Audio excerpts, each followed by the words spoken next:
CPIM എന്ന രാഷ്ട്രീയ പാർട്ടിക്ക് ഏറ്റവും അധികം വിരോധമുള്ള രാഷ്ട്രീയ നേതാക്കളിൽ ഒരാൾ രാഹുൽ മാങ്കൂട്ടത്തിലാണ്. അതൊക്കെ നാട്ടുകാർക്ക് അറിയാവുന്ന കാര്യമല്ല അല്ലേ? ഏറ്റവും ഒടുവിലത്തെ ആഴ്ച രാഹുൽ മാങ്കൂട്ടത്തിലിന്റെ വീഡിയോ ആയിരുന്നു ഈ തെരഞ്ഞെടുപ്പിന്റെ ഗതിയെ പോലും തിരിച്ചുവിട്ടത്. രാഹുൽ ചെയ്ത ചില വീഡിയോകൾ 30-35 ലക്ഷം ആളുകൾ കണ്ടു. മിക്ക വീഡിയോകളും 1-2 മില്യനാണ് കണ്ടത്. നീ എന്തിനാണ് ഈ ലോകത്ത് ജനിച്ചിരിക്കുന്നറിയാം? എന്റെ കാലിലായിട്ട് ആയിരക്കണക്കിന് ആളുകൾ ലൈക്ക് ചെയ്യുന്നു, ഷെയർ ചെയ്യുന്നു. CPIMന്റെ ഉറക്കം കെട്ടു. സ്വാഭാവികം. എതിരാളികളെ നിഗ്രഹിക്കാൻ ഏതറ്റം വരെ പോകാൻ മടിയില്ലാത്ത സഖാക്കൾ കൂടിയിരുന്ന് ആലോചിച്ച് ഒരു കുറുക്കുവഴി കണ്ടെത്തി. രാഹുൽ മാങ്കൂട്ടത്തിന്റെ ലൈക്കെല്ലാം പെയ്ഡാണെന്നും പണം കൊടുത്ത് എവിടെ നിന്നൊക്കെയോ വാങ്ങിക്കൂട്ടുന്ന വ്യൂവും ലൈക്കുമാണെന്നും തെളിയിക്കാനായിരുന്നു ഇവരുടെ ഗൂഢാലോചന. ഒരു മാറ്റവും ഇല്ലല്ലോ. അങ്ങനെ അവർ വിജയകരമായി ആ ഗൂഢാലോചന പൂർത്തിയാക്കി സോഷ്യൽ മീഡിയയിലൂടെ സ്ക്രീൻഷോട്ടുകൾ സഹിതം പ്രചരിപ്പിച്ചു തുടങ്ങി.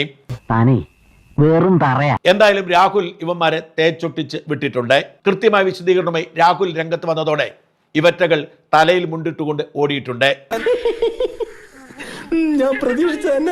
രാഹുൽ പറയുന്നത് കേൾക്കുക. അപ്പോഴേ തെരഞ്ഞെടുപ്പൊക്കെ കഴിഞ്ഞ് നമ്മളൊന്ന് ചില്ലായിട്ടിരിക്കുമ്പോഴാണ് CPIMകാർ പുതിയൊരു നുണബോംബുമായിട്ട് വന്നത്. അതുകൂടി നിർവീര്യമാക്കിയിട്ട് അങ്ങ് പോകാമെന്ന് വിചാരിച്ചു. തെരഞ്ഞെടുപ്പ് കഴിഞ്ഞിട്ട് റിലാക്സ്ഡ് ആയിട്ടിരിക്കുമ്പോഴാണ് എൻ്റെ ചില സുഹൃത്തുക്കൾ CPIMന്റെ കുറച്ച് സൈബർ ക്രിമി കീടങ്ങൾ അവർ ഫേസ്ബുക്കിൽ വളരെ ഓർഗനൈസ്ഡ് ആയിട്ടുള്ള ഒരു പ്രചരണം നടത്തുന്നതായിട്ട് എൻ്റെ ശ്രദ്ധയിൽപ്പെടുത്തിയത്. ഉറക്കം വരുന്നു. എന്താ സംഭവം എന്ന് വെച്ച് കഴിഞ്ഞാൽ തെരഞ്ഞെടുപ്പുമായിട്ട് ബന്ധപ്പെട്ട് നമ്മൾ ചെയ്ത വീഡിയോസ്, ആ വീഡിയോസിന് കിട്ടിയ മില്യൺ കണക്കിന് വ്യൂവർഷിപ്പും അതുപോലെ ലക്ഷക്കണക്കിന് റിയാക്ഷൻസും ഒക്കെ നമ്മൾ പൈസ കൊടുത്ത് വാങ്ങിയതാണ്. അത് തായ്ലൻഡിൽ നിന്നും ചൈനയിൽ നിന്നും ഒക്കെ വന്ന ലൈക്കുകളാണ്. നമുക്ക് അവിടെയും പിടിയുണ്ട് എന്നൊക്കെ പറഞ്ഞിട്ടാണ് റിയാക്ഷൻസ്. അവരുടെ ഒരു തരം മോങ്ങലാണ്. അതുകൊണ്ട് ഞാൻ ആദ്യം അത് മൈൻഡാക്കാൻ ഉദ്ദേശിച്ചിട്ടില്ല. അവറ്റകളുടെ കരച്ചിലേക്കാൻ തന്നെ എന്തൊരു സുഖം, എന്തൊരു സംഗീതാത്മകം. അങ്ങനെ ഇരിക്കുമ്പോഴാണ് ഇന്നലെ വൈകുന്നേരം ഒരു 4 മണിക്ക് ശേഷം മലയാളത്തിലെ മുഖ്യധാര മാധ്യമ സ്ഥാപനങ്ങളുടെ എല്ലാം ഓൺലൈൻ പ്ലാറ്റ്ഫോമിൽ ഇത് വാർത്തയായിട്ട് വന്നു. ബോധ്യപ്പെട്ട ചാനലുകളെല്ലാം വാർത്ത പിൻവലിച്ചു. ഇപ്പോഴും ആ വാർത്ത കിടക്കുന്നത് ഒന്ന് കൈരളിയിലും പിന്നെ കൈരളി പ്രോ മാക്സ് ആയ ന്യൂസ് മലയാളത്തിലുമാണ്. കൈരളി വരുന്നതെല്ലാം സത്യമായതുകൊണ്ട് മറുപടി പറയേണ്ട കാര്യമില്ല. ന്യൂസ് മലയാളത്തിന്റെ പ്രത്യേകത പറയാം. ഇത്തരത്തിൽ കൃത്രിമമായിട്ട് വ്യൂവർഷിപ്പ് ഉണ്ടാക്കി യൂട്യൂബിൽ എന്നതിന്റെ പേരിൽ യൂട്യൂബ് 2 ദിവസം ബാൻ ചെയ്ത ചാനലാണ് ഈ മാധ്യമ സ്ഥാപനം. കഴിഞ്ഞ ആഴ്ച നടന്ന കാര്യങ്ങൾ പറഞ്ഞു പോട്ടെ. അപ്പൊ നമ്മൾ തെരഞ്ഞെടുപ്പിന്റെ തൊട്ട് തലേ ദിവസം മറക്കരുത് നാളെ വോട്ട് ചെയ്യാൻ പോകുമ്പോൾ ഇക്കഴിഞ്ഞ 10 വർഷം എന്ന് പറഞ്ഞിട്ട് പിണറായി വിജയൻ സർക്കാരിന്റെ 10 വർഷത്തെ ദുരിത ജീവിതത്തെ പറ്റി ഓർമ്മപ്പെടുത്തിയ വീഡിയോ. അതിനകത്താണ് ഈ തായ്ലൻഡിൽ നിന്നും ചൈനയിൽ നിന്നും ഒക്കെ ആളുകൾ വന്നതെന്നാണ് ഇവർ അവകാശപ്പെടുന്നത്. നമുക്കത് നോക്കാം. 1,38,000 റിയാക്ഷൻസ് ലൈക്കായും കെയറായും ഹാർട്ടായും അതുപോലെ ലാഫിംഗ് ഇമോജിയായിട്ടും ഒക്കെ വന്നിട്ടുള്ളൊരു പോസ്റ്റാണ്. ആ പോസ്റ്റിനകത്ത് ലൈക്കിന്റെ പാർട്ട് നമ്മൾ എടുത്തു നോക്കുമ്പോൾ വളരെ സ്വാഭാവികമാണ്. തെറ്റിദ്ധരിക്കരുത്, ഞാൻ ഈ CPIMകാരെ പോലെ ലൈക്ക് ഉണ്ടല്ലേ, ഇവരൊരു നുണബോംബിനെ നിർവീര്യമാക്കാൻ വേണ്ടി ഡീറ്റെയിൽസ് പറയുന്നേ ഉള്ളൂ. ലൈക്കിന്റെ പാർട്ടിൽ കുഴപ്പമില്ല, അതിന്റെ ലവ് റിയാക്ഷന്റെ പാർട്ടിൽ കുഴപ്പമില്ല, ലാഫിംഗ് റിയാക്ഷന്റെ പാർട്ടിലും വലിയ കുഴപ്പമൊന്നുമില്ല. CPIMകാരുടെ കുറച്ച് ഫേക്ക് IDs ഉണ്ട്, അത് പോട്ടെ, സാരമില്ല. പക്ഷേ കെയറിലേക്ക് വരുമ്പോൾ മാത്രം ഉണ്ടല്ലോ കുറച്ചധികം കെയറേട്ടന്മാർ തായ്ലൻഡിൽ നിന്നും ചൈനയിൽ നിന്നൊക്കെ വന്നിട്ടുണ്ട്. ഹൊസ്റൈന, വാലി ഗേബെ, പിന്നെ റുസ്താം സബോ, ഫെലിക്സ് ജീൻ, റാമൻ റേസ്. ആരാ ആരാ ആരാ ഇവരൊക്കെ? എനിക്കും അറിയില്ല. അപ്പോൾ ഞാൻ നോക്കുമ്പോൾ നോട്ടിഫിക്കേഷൻസ് എടുത്ത് നോക്കുമ്പോൾ ഏതാണ്ട് ഒരേ സമയത്താണ് ഈ റിയാക്ഷൻസ് എല്ലാം വന്നത്. അപ്പോൾ ഒരു സംശയം തോന്നിയിട്ട് ഞാൻ തൊട്ട് താഴത്തെ പോസ്റ്റ് നോക്കി. അതിനകത്ത് റിയാക്ഷൻസ് ഒക്കെ നോക്കുമ്പം ഇവരവിടെ ഇല്ല. അതിന് തൊട്ട് താഴത്തെ പോസ്റ്റ് എടുത്ത് നോക്കി, ശ്രീമതി ശോഭാ സുരേന്ദ്രൻ പണം കൊടുത്തുമായിട്ട് ബന്ധപ്പെട്ട പോസ്റ്റും, അവിടെയും ഈ ചങ്ങാതിമാരില്ല. അങ്ങനെ വരാൻ വഴിയില്ലല്ലോ. പക്ഷെ അങ്ങനെ വന്നല്ലോ. അതിന് താഴെ CPIMകാർ സ്വർണം കെട്ടതിനെ പറ്റി എഴുതി പോസ്റ്റ് ഇട്ടു. ആ പോസ്റ്റിനകത്ത് ഈ ചങ്ങാതിമാരും വന്നില്ല. അതിന് താഴെ വയനാട് ഫണ്ട് കളക്ഷനെ പറ്റി പോസ്റ്റ് ഉണ്ട്, ഇരുണ്ട കാലത്തെ പറ്റി പോസ്റ്റ് ഉണ്ട്, നമ്മുടെ ഈസ്റ്റർ ആശംസയുണ്ട്, പിന്നെ വയനാട് ഫണ്ട് കളക്ഷൻ സർക്കാർ അടിച്ചു മാറ്റിയതിനെ പറ്റി പിന്നെയും പോസ്റ്റുകളുണ്ട്, പിന്നെ SDPI CPIM ധാരണയെ പറ്റി പോസ്റ്റ് ഉണ്ട്. ഈ പോസ്റ്റുകളിലൊന്നും പോട്ടെ, ഏറ്റവും റിയാക്ഷൻസ് ഉണ്ടായ 2,15,000 ആളുകൾ റിയാക്ട് ചെയ്യുകയും ഏതാണ്ട് 42 ലക്ഷം ആളുകൾ കാണുകയും ചെയ്ത പോസ്റ്റ് എടുത്ത് വളരെ വിശദമായിട്ട് നോക്കി. അവിടെ നമ്മുടെ ഈ ചൈനക്കാരും തായ്ലൻഡുകാരും ഒന്നും വന്നില്ല. അവർക്കെന്തേ അങ്ങോട്ടേക്ക് മാത്രം വിസ കിട്ടിയില്ല എന്നാണോ? അപ്പൊ ഒറ്റ പോസ്റ്റ് മാത്രമേ വന്നിട്ടുള്ളൂ. അപ്പൊ കാര്യം നിങ്ങൾക്ക് മനസ്സിലായില്ലേ? എല്ലാം തകർന്നു തോന്നുന്നു. ഇപ്പോൾ CPIMകാർ ഏതൊക്കെയോ ഗ്രൂപ്പുകളിലേക്ക് ഇത് പ്രചരിപ്പിച്ചിട്ട് അപ്പോൾ അവർ വളരെ കൃത്രിമമായിട്ട് നമ്മളെ ഡിസ്ക്രെഡിറ്റ് ചെയ്യുക.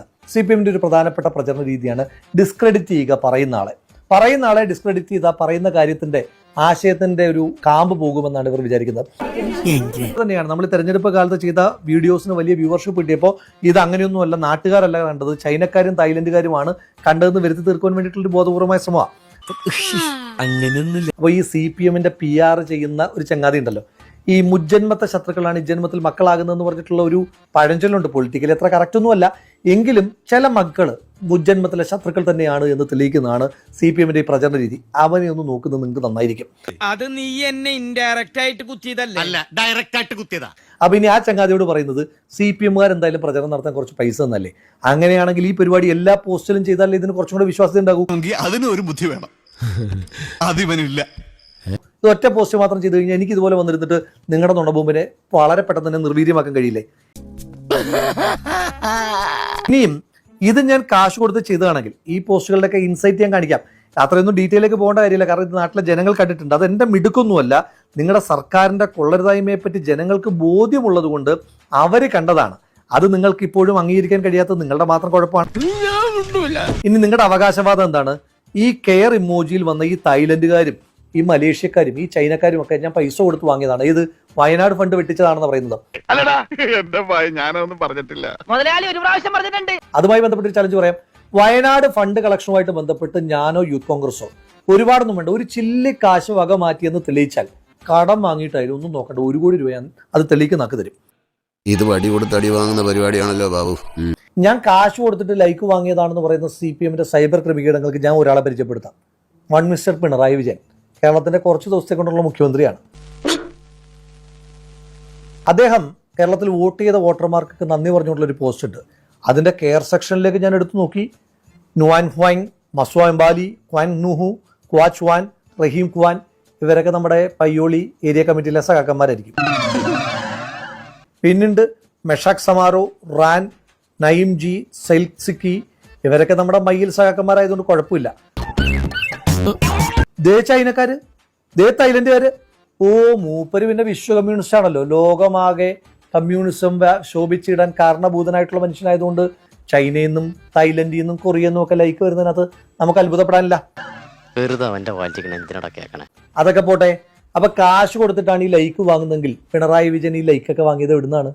വയനാട്ടിലെ പാവപ്പെട്ട മനുഷ്യന്മാരുടെ പൈസ വെട്ടിച്ചിട്ടുള്ള പണം, ആ പണം എടുത്തിട്ടല്ലേ ലൈക്ക് വാങ്ങിയത്? അതോ സാധാരണക്കാരായ മനുഷ്യന്മാരെ PR-ന് പേര് പറ്റിച്ചിട്ടുണ്ടാക്കിയ പൈസയോ? എന്തായാലും മറുപടി പറയേണ്ടി വരും. എവിടെ പോണു? തൊണ്ട വെള്ളം കുടി. CPM-ന്റെ സൈബർ ക്രിമികീടങ്ങളെ വെല്ലുവിളിക്കുകയാണ്. ആർജവമുണ്ടെങ്കിൽ ഞാൻ ഇതുവരെ എഴുതിയ ഏതെങ്കിലും ഒരു പോസ്റ്റോ ഇതുവരെ ചെയ്ത ഏതെങ്കിലും ഒരു വീഡിയോയോ പെയ്ഡ് PR വർക്ക് നടത്തിയിട്ടുണ്ട് എന്ന് നിങ്ങൾ തെളിയിച്ചു കാണിക്കുക. ഞാൻ പോയിട്ട് പിന്നീട് എന്തെങ്കിലും വരാം. അപ്പോ ഇനിയും നീ വരില്ലേ ഇതുവഴി കൊറിയയിൽ നിന്നുള്ള ഫേക്ക് ഐഡികളെ മേയിച്ചുകൊണ്ട്?